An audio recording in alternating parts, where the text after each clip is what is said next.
In episode 72, titled Antennas and Placement, Coverage Assumptions and Practical Constraints, the focus is on placement as the single biggest driver of wireless experience because radio design succeeds or fails based on where you put the radios. Wireless problems are often blamed on settings, controllers, or bandwidth, but many of the most stubborn issues come from the physical reality of signal propagation. The exam uses antenna and placement concepts to test whether you can reason about coverage shape, obstacles, and user density rather than assuming that adding more access points always solves the problem. Antenna type influences where the energy goes. Placement determines which spaces are served well, and the environment determines what gets absorbed or reflected. Practical constraints like aesthetics, mounting limitations, and interference sources also matter because real buildings are not designed for radio. If you build your mental model around space, obstacles, and density, you can predict why users complain in one corner even when the access point count looks generous. This episode provides the placement reasoning patterns you can apply in office and warehouse environments without relying on vendor tools. Before we continue, a quick note: this audio course is a companion to the CloudNetX books. The first book is about the exam and provides detailed information on how to pass it best. The second book is a Kindle-only ebook that contains 1,000 flashcards that can be used on your mobile device or Kindle. Check them both out at cyberauthor.me in the Bare Metal Study Guide series. Omnidirectional antennas spread signal broadly in open areas, creating a coverage pattern that is intended to reach clients in many directions around the access point. Omnidirectional does not mean perfectly equal in every direction, but it generally means the antenna is designed to provide broad horizontal coverage so clients can connect from many angles. This makes omnidirectional antennas a common choice for open offices, meeting spaces, and general coverage where users are distributed around the access point. The exam expects you to understand that omnidirectional antennas are best when you want general area coverage rather than targeted long-distance reach. They can also be effective when access points are placed in a grid pattern across a floor, creating overlapping cells that support roaming and capacity. The trade-off is that broad spread can create more co-channel interference if too many access points cover the same area on the same channels. Omnidirectional designs therefore require careful channel planning and placement spacing to avoid hotspots of overlap. When you think of omnidirectional antennas as spread broadly, you naturally consider spacing and density rather than assuming one access point can serve every corner equally. Directional antennas focus signal for corridors and long spaces, shaping energy toward a specific direction to reach farther along a constrained area. This is useful in hallways, long aisles, warehouses, and outdoor pathways where you want coverage concentrated along a route rather than wasted into walls or empty space. Directional antennas can also reduce interference because they limit the spread of signal into areas that do not need coverage, allowing more reuse of channels in adjacent spaces. The exam often uses directional antennas as a hint that the environment has long, narrow geometry, or that coverage needs to reach across a large open area from a fixed mounting point. The trade-off is that directional coverage is less forgiving because clients outside the main lobe may have weak signal even if they are physically close. Directional designs therefore depend heavily on correct aiming and mounting orientation, because small changes in angle can shift coverage significantly. Directional antennas are also often part of capacity planning in dense environments where you want to create smaller, controlled cells rather than one broad cell. When you think of directional antennas as focus energy, you naturally ask what space geometry and client distribution justify that focus. Obstacles like walls, metal, and glass degrade signals by absorbing, reflecting, or scattering radio energy, and this is why floor plans and building materials matter as much as access point count. Drywall may attenuate signal modestly, while concrete, brick, and metal structures can attenuate heavily, creating dead zones and unpredictable reflections. Metal shelving and machinery in warehouses can create multipath effects and shadowing, where signal bounces and creates areas of weak reception despite nearby access points. Glass can be deceptive because it may look transparent but can include coatings or metal films that block or reflect radio waves. The exam expects you to recognize that wireless is not line of sight only, but it is heavily affected by what is between the access point and the client. Obstacles also create variability because one room may be fine while an adjacent room is poor, even though they are close, due to a different wall composition or layout. Understanding obstacle behavior helps you predict why corners and enclosed spaces often have worse service. When you treat obstacles as first-class design constraints, you plan placement to serve through or around them rather than hoping settings will fix physics. Planning must consider coverage and capacity, not coverage alone, because a space can be fully covered by signal and still perform poorly when many users share limited airtime. Coverage describes whether a client can associate and maintain a usable link, while capacity describes whether the network can deliver sufficient throughput and low latency under load. Wireless capacity is constrained by shared medium behavior, meaning clients compete for airtime on a channel, and the more active clients you have, the more contention and delay you can expect. This is why a single access point can cover a large room but still fail to provide good experience during events when many users connect simultaneously. The exam tests this by describing environments where signal strength looks fine but performance is poor, implying a capacity problem rather than a coverage problem. Planning for capacity often means using more access points with smaller effective cells, careful channel reuse, and appropriate band steering and channel width choices depending on the environment. It also means aligning access point density to user density, not just to square footage. When you plan for capacity, you treat wireless as a service that must handle peak concurrency, not as a simple coverage blanket. Mounting height and orientation affect signal shape and reach because antennas radiate in patterns that interact with the physical environment. Mounting too high can increase the distance to clients, increasing path loss and reducing signal strength, while mounting too low can increase obstructions and increase the chance of damage or tampering. Orientation matters because many antennas have different radiation patterns depending on how they are positioned, and a device mounted on a ceiling may radiate differently than one mounted on a wall. In warehouses, mounting height interacts with shelving and inventory, which can block and reflect signals, making placement a compromise between coverage and obstruction. In offices, ceiling mounting is common because it provides clear line of sight over furniture, but ceiling construction materials and above-ceiling obstacles can still influence performance.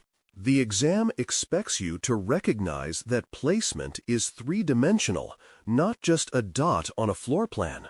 Even small changes in orientation can alter where the strongest signal falls, which matters for directional antennas and for tricky spaces. When you account for height and orientation, you avoid designs where access points are technically present but poorly positioned to serve actual users. A common scenario is users complaining in corners despite a strong access point count, which often indicates that placement and obstacles are creating coverage shadows or poor signal-to-noise conditions. Corners can be problematic because they may be separated by multiple walls. They may be near reflective surfaces, or they may be outside the main radiation lobe of an access point mounted centrally. High access point count does not guarantee coverage quality if the access points are clustered, if channels overlap excessively, or if their placement does not target the actual complaint areas. In many cases, the issue is that the design assumed open propagation, but the building geometry created shielded pockets. Another possibility is that corners have higher interference or lower signal-to-noise due to nearby equipment, reflective metal, or exterior windows with treated coatings. The exam expects you to interpret this kind of complaint as a placement and environment problem first, not as a controller setting issue. The correct response would be to evaluate whether an access point needs to be moved, whether a directional antenna would better serve a corner corridor, or whether channel overlap is causing poor quality. When you treat complaints as spatial data, you can adjust placement to match the physical reality rather than simply adding more access points randomly. Placing access points near interference sources like microwaves is a common pitfall because interference can raise noise floors and cause drops that look like random instability. Microwaves are a classic example because they can emit energy that affects certain wireless bands, especially in areas like break rooms where users also expect reliable connectivity. Other interference sources can include wireless video transmitters, certain industrial equipment, and even dense Bluetooth environments, all of which can affect performance. The exam uses interference sources as hints that the problem is not distance but noise, meaning clients can see the access point but cannot communicate reliably. When access points are placed near noise sources, the signal-to-noise ratio degrades, causing lower modulation rates, retransmissions, and higher latency. This can also cause roaming issues because clients may cling to a weak connection rather than roam if the environment is noisy. The mitigation is often physical. Move the access point away from the interference source, adjust channels, or adjust antenna orientation to reduce exposure to the noise. When you recognize interference as a placement constraint, you reduce user complaints that seem mysterious because they come and go with appliance use. Assuming one access point per area without user density planning is another pitfall because it confuses coverage with capacity and leads to overloaded cells. A meeting space that is physically small can have very high user density during events, meaning it needs more capacity than its square footage suggests. Conversely, a large warehouse aisle may need fewer access points if client density is low, but it may need directional coverage for reach rather than more omnidirectional access points. The exam expects you to recognize that user density and usage patterns drive how many access points are needed and how they should be placed. High-density environments often require more access points with careful channel planning to reduce contention, while low-density environments may prioritize coverage reach and stability. This pitfall often produces the symptom of good signal but poor performance during peak usage because the single access point serving the area cannot handle the airtime demand. Correct planning uses user density assumptions and peak concurrency expectations to decide access point count and placement. When you plan around density, you avoid late-stage surprises where coverage tests look fine but real usage collapses the experience. Quick wins include staggering placements and avoiding channel overlap hotspots because small improvements in geometry and channel reuse can yield major improvements without major redesign. Staggered placement means avoiding lining access points in a straight line where their strongest signals overlap heavily, which can create co-channel interference and reduce capacity.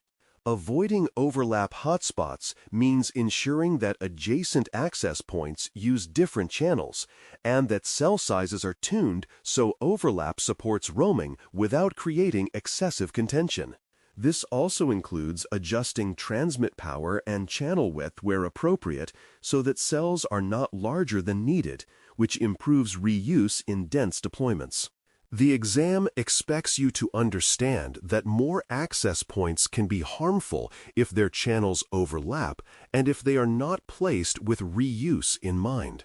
Staggering and overlap management also reduce sticky client behavior, where clients remain connected to a distant access point because the signal remains strong enough, leading to poor performance. These quick wins emphasize that wireless is a spatial design problem, and small spatial changes can be high leverage. When you improve placement geometry, you often improve both performance and predictability. Operationally, documenting placements is valuable because future troubleshooting visits depend on knowing where access points are, how they are oriented, and what they are intended to cover. Documentation should include physical location descriptions, mounting height, antenna type, orientation, and any special notes about obstacles or interference sources nearby. Without documentation, troubleshooting becomes slow because teams must rediscover the environment, which wastes time during outages and makes it harder to compare current behavior to design intent. Documentation also supports change management because renovations, furniture changes, and equipment moves can alter signal propagation, and knowing original placements helps assess whether the environment has drifted. The exam expects you to recognize that physical deployments need records just like logical configurations, because physical changes affect performance.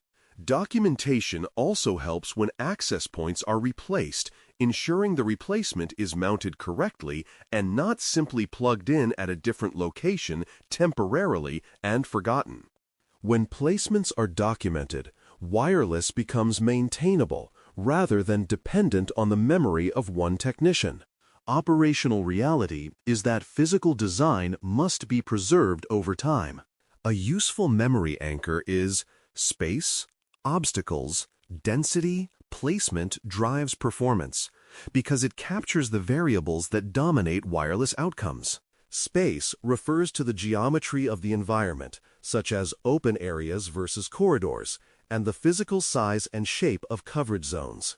Obstacles refers to walls, metal, glass, and shelving that attenuate or reflect signals, creating shadowing and multipath effects.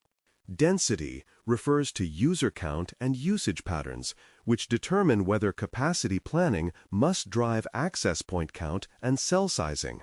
Placement drives performance is the reminder that where you mount access points and how you orient antennas is often more important than tuning settings after the fact. This anchor helps you interpret user complaints as spatial clues rather than as configuration mysteries. It also helps you choose antenna types because omnidirectional and directional choices should match space geometry and obstacle patterns. When you apply this anchor, wireless design becomes a structured evaluation of environment rather than a trial and error exercise. To apply the concept, imagine proposing placement approaches for an office and a warehouse, and base the approach on space geometry and density. In an office, omnidirectional access points placed in a staggered pattern across the floor often provide good general coverage, with additional density in meeting rooms and high occupancy areas to support capacity during peaks. Placement should account for walls and enclosed rooms, ensuring access points are positioned to serve through likely attenuation points or placed within those spaces when necessary. In a warehouse, directional antennas may be appropriate for long aisles, focusing coverage down corridors while reducing wasted energy into shelving, with mounting heights chosen to balance line of sight with obstruction. Warehouse planning must also consider metal shelving and machinery that create reflections and shadows, so placement should be validated in the physical space rather than assumed from floor plans alone. In both environments, channel planning and overlap management are key to avoiding interference hotspots. And uplink and power over Ethernet reliability must be ensured to prevent backhaul constraints from undermining radio design. The exam expects you to match antenna type and placement pattern to environment type, not to apply one template everywhere. When you can articulate a placement strategy for two very different spaces, you demonstrate practical wireless reasoning. To close episode 72, titled Antennas and Placement, Coverage Assumptions and Practical Constraints, the core lesson is that wireless success is driven by where access points are placed, what antenna patterns they use, and how the environment shapes signal propagation. Omnidirectional antennas spread signal broadly and fit open areas, while directional antennas focus energy for corridors and long spaces, and both must be chosen based on space geometry. Obstacles such as walls, metal, and glass degrade and distort signals, which is why coverage assumptions must be validated against building materials and layouts. Planning must consider capacity as well as coverage because user density and shared medium contention determine performance under load.